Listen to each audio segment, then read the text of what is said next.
Alright, so I've been asked a question a couple of times. How do I date something by just looking at it? Or I'm mostly going to go into things that are marked, so you get an idea of time period when things are marked. I think it's a good thing to put time periods in your listings. A lot of times it could be keywords, because if I got something from the 1920s, I definitely want to put that in my listing. Circa 1920s, if I have room. If not, it'll be in my description. You know, the thing that nobody reads. Anyway, so I got notes so I can stay on topic, because I know I sometimes. But here you go. This all has to do with imports into America and how we regulate those imports. And that's basically how these things came about. Anything made before 1890 doesn't have to be marked. How are you going to know that your item is made before 1890? Get in touch with an expert. That's all I can tell you. Or maybe you're familiar with those kinds of pieces. If you're lucky enough to come across something that was made before 1890 and imported into the United States, and it has a mark, if it does, it's probably going to be London or Spain. Those things were transported over when people were coming into the U.S. But you can use those as selling points, as keywords. Pre-1890 marked China set. Yeah, it's usually going to be a China set or furniture. You know, that kind of thing. In 1890, then Congressman William McKinley, who later became our 25th president, he was a congressman at the time, and he put forth the McKinley Tariff Act of 1890, which mandated that all things be taxed coming in, because the government's got to get theirs, right? It's not something new. And everything had to be marked with a country of origin. Now, all it had to do was have the country of origin on it. It didn't have to say made in. The made in was something, an entity on its own, and is added later. And I'll go over that. Let's see. Note the tariff requires a made in. Therefore, if you flip something over and you just see a name of a country, you can date the piece from 1890 to 1914. That's your help with identification. Now we're talking about stamped, we're not talking about stickered, okay? In 1914, Congress passed a law requiring the phrase made in, and that's not all. Made in had to be in English, and there had to be a country of origin on it that had to be easily legible by Americans, because America. And that was everything, except for Japan, because their shit didn't stink, apparently. But they insisted, emphatically insisted, that their stuff be just stamped with their country, which at the time was Nippon. And I'll put that here, the correct spelling of that. So if, let's see, what's the dates on that? Japan's a bit different. The Japanese insisted that their wares be stamped with the name of their country, Nippon. They used that stamp up till 1921, when the U.S. custom officials cracked down on them, and it had to be stamped Japan, not made in, but just Japan. Up till 21, you're probably not going to see a sticker. It's going to be a stamp. after that, things started getting stickered. Let's see, yep, stamp, which made in Japan happened. Oh, just marked Japan is from 1921 to 1945. After 1945, because there's no imports going on because of World War II, after 1945 up till 1952, things were marked with Made in Occupied Japan. On rare occasions, I'll see Made in Rehabilitated Japan, which is a slap in the face, but, you know, the times, what you're going to do. So that's how you know Made in Occupied Japan stuff. It's 1945 to 1952. You know, borders have changed throughout history due to war. And because of that, you're able to date a piece by looking up the history.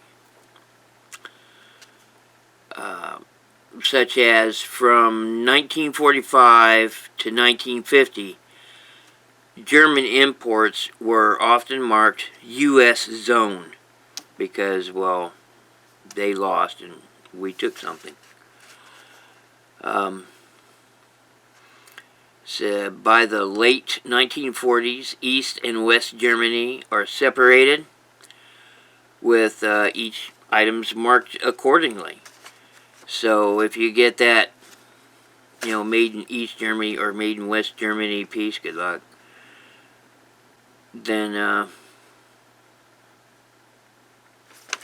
let's see, yeah, 1945 to 1950, and that's how you date that piece. I've sit there and shown a piece that I sold that had a sticker. It's Russian occupied Germany. So how did I date the piece? Well, I looked it up. I Googled it. And anything you find that's Russian occupied Germany was made between 1945 and 1949. So that helps you date the piece. Now, on to the Asian imports. You got Made in Hong Kong, Made in Taiwan. We're going to talk about those first. Made in Hong Kong, anywhere from the 50s to the 70s. There you go. It had to do with cheap manufacturing, low cost of goods and stuff like that. That's why stuff was coming out of Hong Kong. And Taiwan. The earlier pieces of Taiwan, well, just say Taiwan on them. These are also from 1949 to 1970. You might see ROC. That means Republic of China. Or I've seen a lot Taiwan ROC. Or they might actually have Republic of China spelled out.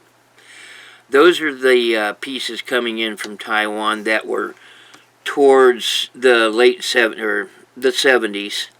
And early 70s were like 71, 72, because China was putting it out there, hey, we own that, so, and reminding Taiwan that they are a Republic of China, and they were making a lot of money off of their imports, so China had to get theirs, because of the government. Other things have happened, like countries have come into existence recently, and if something comes in, then you can, date it that way. Like Indonesia came into existence in 1949. So if you got something that says Made in Indonesia, you know it had to be at least from 1940 to 1950 forward. And Malaysia didn't come into existence until 1963, which is very recent on the history scale. Yeah, so, you'll know if you got a made in Malaysia pieces, which I have come across, usually wicker things, old wicker owls and cats and stuff like that. the made in China things. It started in the late 70s up till now. Not everything made in China is cheap. You get the stuff that's from the 70s, it can sell. I've sold plenty of made in China pieces. But they were the older imports, the stuff from the 70s. Like a Fitz and Floyd made in China piece. It sold all to me. Well, because it's Fitz and Floyd. It didn't matter where it was made. That's how I determine a piece. Pick it up. It's stamped Japan. No sticker, no nothing. Immediately, I'm thinking after 52 or from 21 to 45. Actually, 44.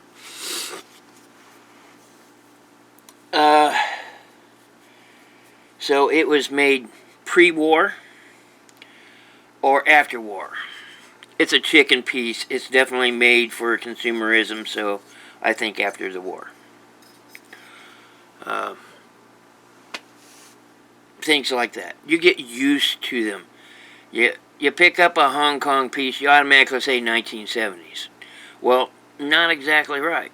It could be anywhere from 1949 to 1972, 73 in that large chunk. But looking at what's being sold and noticing lines and shapes and stuff after you start handling things a lot, you know, those go forward. Those add to your knowledge base. So you can pick up a piece and go, 40s, 50s. You might not get right on the time period, but if you can get around the time period, that'll help you. Anyway, that's my lesson today, class. 2 quick things before I go. I'm going to change the name of my channel, and I'm going to start linking my store in the description. Got nothing to hide. You guys can go check out the stuff. You see something you want, I may have it listed, I may not. It'll get listed eventually, though. So there's that. Anyway, that's my lesson today, class. No running as you leave the classroom. I know you're clamoring to get out of my boring class. Anyway, everybody be profitable, be safe, and have a great day. Ta-ta for now.